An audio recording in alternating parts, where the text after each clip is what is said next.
So what do you tell voters? Why is it that they should vote for you? Yeah. Jim, when I'm out and about talking with people, the number one thing that people say to me is, Esther, we need change. And I represent that change for the Illinois 17th Congressional District. People are just upset. Whether Democrat or Republican, we know that Washington is not working for us right now, right?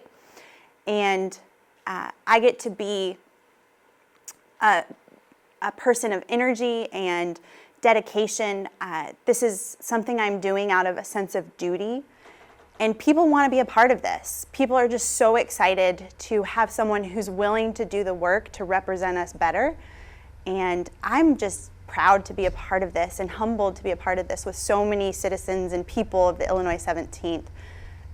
It's grown, Jim. This campaign has grown beyond me, and it's a movement at this point. The number one topic, of course, is always going to be COVID-19 during this election. There's been a bit of a pause as far as the creation of a stimulus plan for the United States, maybe another $1,200 check that would help individuals and families. What do you want to see in any stimulus package that could get passed as soon as possible? Jim, I think the Paycheck Protection Program we've seen has worked to help get money where it needs to go.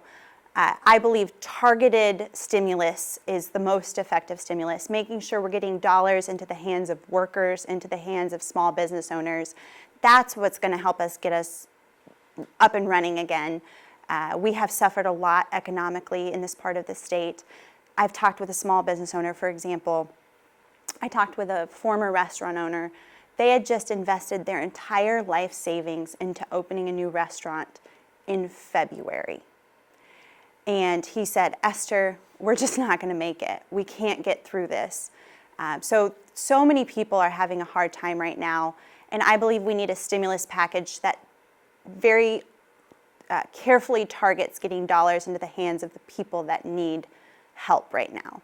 What about a government that needs help? Local government, all the way from the township, all the way to state government. Is that something that you see is really important at this stage? I think helping people is more important at this stage, Jim, and we need to be very careful and considerate of how we're still helping municipalities, particularly, for example, the state of Illinois. We know that we're in the financial state that we're in right now because of mismanagement and corruption at the state level, and I do not believe the federal government should be bailing out the poor choices of Illinois state politicians. $3.1 trillion deficit this year alone, $27 trillion that the United States is in debt. We're talking about stimulus packages. We're talking about the money that was needed to get us out of the Great Recession. We got to start paying these bills. How do you see that happening? Yeah. Well, just like we would at a personal level, we don't shift from poor financial choices to financial responsibility overnight. It is a process. It is something that we have to commit to, financial responsibility at the federal level.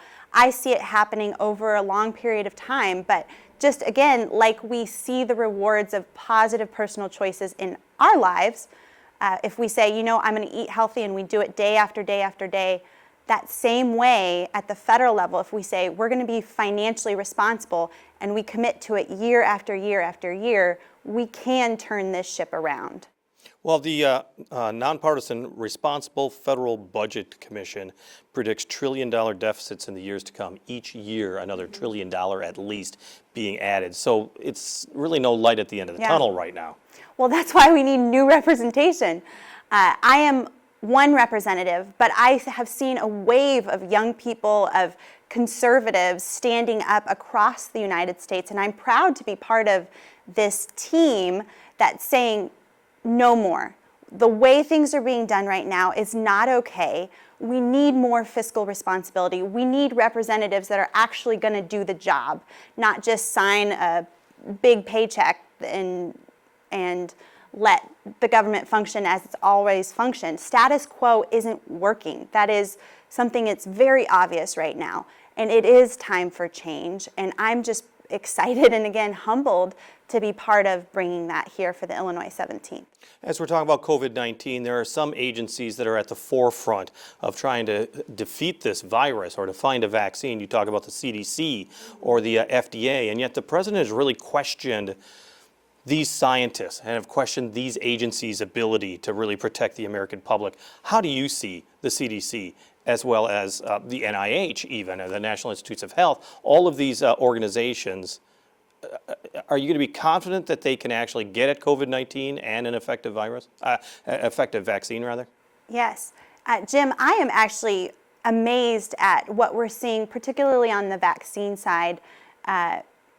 The effort that we've seen to bring a vaccine is the fastest that it's ever happened in history. So the fact that in just 9 short months we're already looking at a potential vaccine is evidence of incredible innovation and private market results coming about. And we've seen the government, the federal government, partner with some of these private companies to develop vaccines in a wonderful way that I think is innovation at work.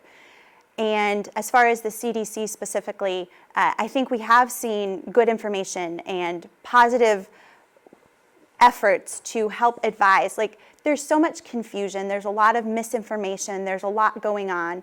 And so the CDC has worked very hard to help just individuals know what decisions are right for us. So ultimately, I do believe that it's individual freedom. It's our choice to take care of our own health, to make sure we're being a good community member and taking care of those around us, making sure we're protecting the vulnerable population. Ultimately, I believe it should be community-based solutions with support from the federal government. But as you know, I mean, there's people that will not wear a mask, or there's going to be people who will not get vaccinated if a vaccine comes.